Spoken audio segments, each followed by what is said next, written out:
وعلیکم السلام ورحمۃ اللہ۔ میرا صاحب یہ آپ کا بہت ہی پیارا بیان ہے۔ مختلف انداز سے آپ نے اس مسئلے کو سمجھانے کی کوشش کی ہے، نئے الفاظ کے ساتھ، نئے انداز کے ساتھ، اور جس کسی نے بھی اس دعوت کا رخ موڑنے کی کوشش کی ہے ان کی بھی نشاندہی کی ہے۔ دیکھیے، جب محمد حنیف صاحب نے فتویٰ لگایا شروع میں کہ جو یوسف علیہ السلام کو سجدہ نہیں مانتا وہ ایمان سے خالی ہے، توحید سے نابلد ہے، قرآن کا انکاری ہے، یہ تین فتوے تھے اس چھوٹے سے مضمون کے اندر جو مجھے یہاں بحرین میں بھیجا تھا انہوں نے۔ اسی وقت یقین کیجیے میرے رونگٹے کھڑے ہو گئے کہ مسئلہ یہ ان کے ہاتھ سے نکل گیا اور جماعت کے اندر بہت بڑا فتنہ برپا ہو گیا۔ تو اس دن سے پھر مزید 7 مہینے کے دوران میں نے وہ مضمون لکھا، ہر اینگل سے یہ ثابت کرنے کی کوشش کی کہ دیکھیے یہ سجدہ شکر ہے جو پورے خاندان نے ان رحمتوں اور برکتوں کی وجہ سے جو اس خاندان کے اوپر اللہ نے نشاور کی، اللہ کو شکر گزاری کا سجدہ کیا، تو بہت ہی اس میں احتیاط برتی گئی، کہیں کوئی ایسا لفظ نہ ہو جائے جس سے انسان چڑھ جاتا ہے۔ اور اس کے اندر جب میں نے یہ آدم علیہ السلام کے، چونکہ یہ دلیل بناتے تھے کہ چونکہ آدم علیہ السلام کو ملائکہ نے سجدہ کیا تو جب وہاں ہوا تو یہاں بھی ہوا، تو حالانکہ وہاں تو اللہ کا حکم موجود ہے، 7 جگہ اللہ کا حکم ہے اور بڑے زبردست انداز سے ہے کہ ابلیس تو نے کیوں نہیں سجدہ کیا جس کو میں نے اپنے دونوں ہاتھوں سے بنایا، دونوں ہاتھوں سے۔ یہ انداز ہے ادبی، اللہ کے ہاتھ کیسے ہیں، یہ متشابہات میں سے ہے، لیکن ہمارا ایمان ہے کہ بہت ہی خصوصیت کے ساتھ۔ اور پھر دوسری جگہ کہا کہ ابلیس تو نے کیوں سجدہ نہیں کیا جبکہ میں نے تجھے حکم دیا، تو وہاں بھی دیکھیے یہی انداز ہے کہ معاملہ حکم کا تھا، اللہ کی اطاعت سے وہ نکل گیا، اس کو یہ موقع دیا گیا، اس کے دل کے اندر ایک روگ تھا جو باہر آ گیا۔ تو اس وقت میں نے اس مضمون کے اندر جو ہاتھ سے لکھا تھا اس میں یہ آدم علیہ السلام کے اس سجدے کے بارے میں کہا کہ یہ متشابہات کا معاملہ ہے، پوری طرح اس کی نوعیت، کیفیت اور اس کی جو حالت ہے وہ ہم بیان نہیں کر سکتے ہیں۔ تو اس پر انہوں نے مذاق اڑایا، خاص کر سہیل خان نے، اور مزید سوال پوچھنا شروع ہو گئے کہ ذرا اور بھی متشابہات کی ذرا نشاندہی کر دینا جی، قرآن کی کون کون سی، حالانکہ یہ کوئی ایسی کوئی لسٹ اس طریقے سے نہیں بنائی گئی ہے کبھی حدیث کے اندر کہ یہ متشابہات ہے، یہ وہ آیت خود بتاتی ہے جس کا معنی اور مفہوم انسان نہ بیان کر سکے، اور ہمارا ایمان ہے اس کے اوپر۔ تو یہ ڈاکٹر صاحب کی جو بیان ہے اس حوالے سے یہ بالکل بعد میں آیا تھا، بعد میں ہم نے جب سنا، اور ڈاکٹر صاحب نے بھی یہی بات کہی کہ اس کی کیوں اور کیسے، تو اس کو یعنی بیان کیے بغیر ہم مانتے ہیں چونکہ اللہ کا حکم ہے، ہمارا ایمان ہے اس کے اوپر، اور متشابہات میں سے لگتا ہے۔ ڈاکٹر صاحب نے یہ الفاظ بولے کہ متشابہات میں سے لگتا ہے، تو میرا دل اور زیادہ مضبوط ہو گیا۔ پھر جب وہ کمپوزنگ کی اس کی تو اس کے اندر میں نے پھر اسی کو ذرا یعنی اچھے الفاظ کے ساتھ دوبارہ اس کو میں نے یعنی اس کو بیان کیا کہ یہ متشابہات میں سے لگتا ہے۔ تو یہ اللہ تعالیٰ کا لاکھ لاکھ شکر ہے، مالک نے ہمارا فہم کھولا اس حوالے سے، اور ان سب نے ڈاکٹر صاحب کی جماعت کو چھوڑ دیا ہے، اور یہ یوزر ہیں، نام لیتے ہیں صرف ذرا اپنے وجود کو قائم رکھنے کے لیے۔ محمد حنیف بھی کہتا ہے بال برابر ہمارا اختلاف نہیں، حالانکہ زمین و آسمان جتنا اختلاف کیا ہے، ایمان اور کفر کا معاملہ ہو گیا ہے، اور فتویٰ تو ڈاکٹر صاحب کا پہلے موجود تھا، ڈاکٹر صاحب کا بھائی فتویٰ موجود تھا کہ جس کا ایمان عقیدہ خراب ہوتا ہے وہ اس طرح تفسیر کرتا ہے کہ یوسف علیہ السلام کو سجدہ ہوا، اور وجہ یہ بیان کی کہ اصل میں اپنے جو اس کے مرید ہوتے ہیں اور اس کے شاگرد ہوتے ہیں یا اس کے جو ساتھی ہوتے ہیں اس سے وہ اپنی بندگی گویا کروانا چاہتا ہے، اپنی اسی طرح پوجا، یہ ذہن ان کا بنا رہا ہے کہ اللہ کا جب بندہ بہت پیارا ہو جاتا ہے، متقی اور پرہیزگار ہو جاتا ہے، تو پھر اس کو سجدہ اللہ تعالیٰ کرواتا ہے، تو یعنی اس طریقے سے اس نے اس پورے مضمون کو اس کا معنی اور مفہوم بدلی کر دیا، قرآن کا جو وہ مضمون ہے احسن القصص کا۔ حالانکہ وہ دونوں پیغمبروں کی جو زندگی اس میں بیان ہوئی ہے اللہ کی بندگی کے اندر ڈوبی ہوئی، شکر گزاری اور صبر کی وہ زندگی ہے، اور یہی ایمان ہے، یہی دو چیزیں ہیں۔ ایک حدیث کے اندر آتا ہے نبی علیہ السلام نے فرمایا عجب لامر المومن، مومن کا معاملہ بڑا ہی عجیب ہے کہ جب اس پر تنگی اور پریشانی آتی ہے وہ صبر کرتا ہے تو اس کو اجر ملتا ہے، یہ اس کے لیے بہتر ہے۔ اور جب اس کی خوشحالی اور خوشیاں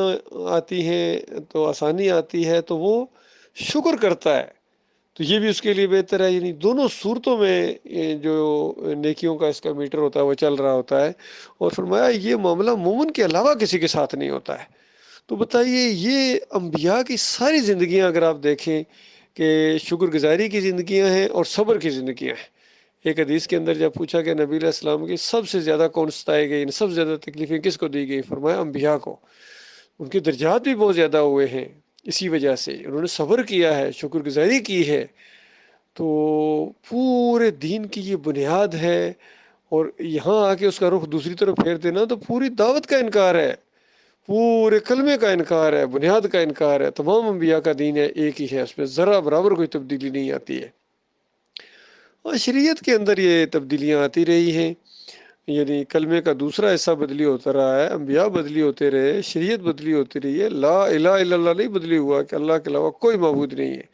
نہ کوئی رکوع کے لائق ہے، نہ سجدے کے لائق ہے، نہ پکار کے لائق ہے، نہ نظر و نیاز کے لائق ہے، نہ توکل اور بھروسے کے لائق ہے۔ کوئی بھی نہیں ہے جس کو اللہ کے مقابلے میں کھڑا کیا جائے، اللہ کے مقابلے میں اس کی بات کو مانا جائے۔ تو یہ جماعت کے اوپر بہت بڑا وار ہوا ہے شیطان کا، اور انہوں نے اللہ کے مقابلے میں اپنے امیر کو کھڑا کر دیا۔ کیا امیر اس لیے بنایا گیا تھا کہ اللہ کا مقابلہ کیا جائے گا؟ جب تھوڑے سے وسائل ملیں گے اور تھوڑی سی مضبوطی آئے گی اور تھوڑی سی تعداد بڑھے گی، اللہ کا مقابلہ کرنے کے لیے جماعت بنائی گئی تھی؟ یہ میرا سوال ہے، اور ہمیشہ تمہارے سامنے یہ رہے گا سوال میرا۔ اور اس طرح تم اللہ کے مقابلے میں اپنے امیر محمد حنیف صاحب کی بات مانتے ہو تو بتاؤ تمہارے میں اور بریلویوں میں اور دیوبندیوں میں اور اہل حدیثوں میں کیا فرق ہے؟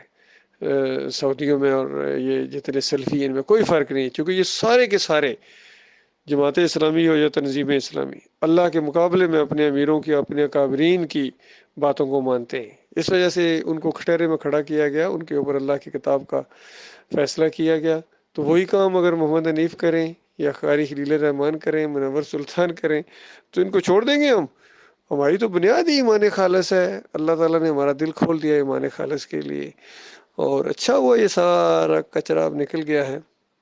اب جماعت دوبارہ بہت ہی مضبوط بنیادوں کے اوپر قائم ہو گئی الحمدللہ، نظریاتی طور کے اوپر۔ اور اللہ تعالیٰ سے دعا ہے مالک مخلص اور باصلاحیت ساتھی ہمیں عطا فرمائے، وفادار ہوں جو اس دعوت کے ساتھ مخلص ہوں، اور بہت ہی زیادہ مومنوں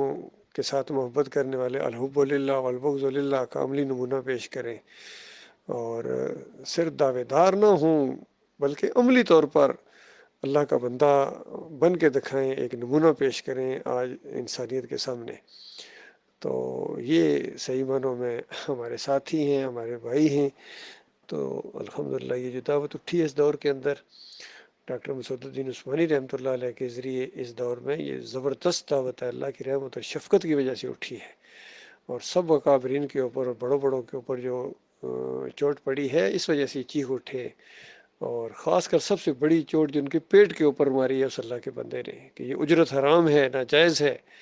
یہ دین کے اوپر اجرت لینا، نماز پڑھانے کے پیسے، اذان دینے کے پیسے، اور یہ مدرسے جو چلا رہے ہو اور اس میں پورا ایک تمہارا کاروبار ہے، یہ حرام اور ناجائز ہے، اس وجہ سے تم اللہ کی درگاہ سے راندے ہو گئے ہو، اور تمہاری دعائیں اس وجہ سے قبول نہیں ہو رہی ہیں، فرقہ بندی تم نے بنائی ہے، بریلوی دیوبندی اہل حدیث بنے ہو، اب تمہارا اسلام سے کوئی تعلق نہیں ہے، کیونکہ جہاں اسلام ہے وہاں مسلک نہیں ہے، فرقے نہیں ہیں، اور جہاں فرقے ہیں، مسلک ہے، وہاں اسلام نہیں ہے۔ حالانکہ انہوں نے اتنی بڑی کتاب بھی لکھی تھی، اسلام یا مسلک پرستی، تو وہ بہت زبردست ایک جوڑ تھی ان مسلک پرستوں کے اوپر، لیکن افسوس انہوں نے خود ایک فرقہ بنا لیا اور مسلک بن گیا ہے۔ اب ان کا اللہ کی کتاب سے کوئی تعلق نہیں ہے، نہ ہی اس دور میں جو موحد عالم دین گزرے ڈاکٹر عثمانی رحمۃ اللہ علیہ سے کوئی تعلق نہیں ہے ان کا، یقین کیجیے۔ جتنے بھی یہ گروپ بن گئے علیحدہ علیحدہ جس نام سے بھی ہیں، انہوں نے اپنے اپنے علیحدہ یہ دکانیں لگا لی ہیں، تو ان کا ایمان عقیدے سے اور خاص کر توحید سے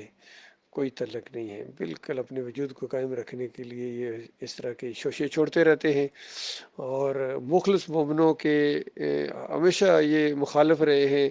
اور ان کو یعنی چبھتے ہیں، کیونکہ یہ اپنی چلانا چاہتے ہیں، جتنے بھی ہیں یہ گروپ بن گئے ہیں یا محمد حنیف کا گروپ ہے، یہ اپنی چلانا چاہتے ہیں اللہ کی کتاب کے مقابلے میں، اور ان کے راستے میں بہت بڑی رکاوٹ ہے ڈاکٹر مسعود الدین عثمانی رحمۃ اللہ علیہ کے ساتھی، ڈاکٹر صاحب کا لٹریچر، ڈاکٹر صاحب کی تقریریں، ڈاکٹر صاحب کے سوال و جواب، اور یہ ساری چیزیں ان کے راستے میں بہت بڑی رکاوٹ ہے، اس وجہ سے یہ چڑھتے ہیں۔ بہرحال اللہ سے دعا بھی ہے مالک ان کو توبہ کی، سچی توبہ کی توفیق عطا فرما۔ ہمیں کچھ نہیں ملے گا اگر یہ جہنم کا ایندھن بن جائیں گے، اس سے پہلے لاکھوں کروڑوں خربوں جا چکے ہیں، تو یہ 1000 2000 یا 5000 اور چلے جائیں گے تو جہنم کے اوپر کوئی اثر نہیں ہوگا، بلکہ وہ بار بار کہے گی حل میں مزید، حل میں مزید، کوئی اور بھی ہے، کوئی اور بھی سجدہ تعظیمی والا ہے، کوئی اور بھی ہے جمہوریت والا، کوئی اور بھی ہے بادشاہوں کے سامنے سجدے کرنے والا، کوئی اور بھی ہے قبر پرست گنبد کا پجاری، کوئی اور بھی ہے مورتی پوجا کرنے والا، عرس اور میلے کرنے والا، یا علی مدد کے نعرے لگانے والا، یا رسول مدد کے نعرے لگانے والا، سب کو پکار پکار کر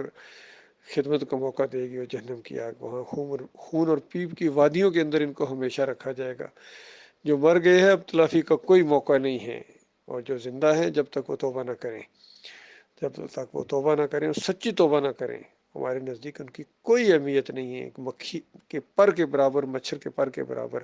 چیونٹی کے سر پر جو بال ہوتے ہیں ہلکے ہلکے نظر بھی نہیں آتے، اس جیسی بھی اہمیت ہمارے نزدیک ان کی نہیں ہے۔ جو اللہ کی کتاب کے مقابلے میں اپنے امیر کو پیش کریں، اپنے اکابرین کو پیش کریں، یا اپنے پیروں اور مولویوں کو اہمیت دیں، ہمارے نزدیک ان کی ذرا بھی اہمیت نہیں ہے۔ ہم اللہ کے بندے ہیں، اللہ کے دین کو لے کر اٹھے الحمدللہ، اللہ سے بڑی بڑی امیدیں ہیں، اللہ تعالیٰ قائم رکھے گا، مالک اپنے مخلص بندوں کو قائم رکھتا ہے مالک۔ وہ گمراہ وہی ہوئے ہیں جو خود گمراہ ہونا چاہتے ہیں، جو فاسق اور فاجر ہیں، نافرمان تھے، وہ گمراہ ہوئے ہیں، وہ پھر فتنے میں پڑ گئے ہیں۔ کل قیامت کے دن ان کے چہرے کالے ہوں گے، اور ان کو پکار پکار کر کہا گیا ایمان کی بات آ بھی چکی تھی تمہارے پاس، سب کچھ ہدایت اور گمراہی کو علیحدہ کر دیا گیا تھا، بھائی مانو پھر مشرک بن گئے تھے، پھر کافر بن گئے تھے، اب چکھو عذاب کے مزے۔ اللہ تعالیٰ اس خوفناک انجام سے اپنی پناہ میں رکھے۔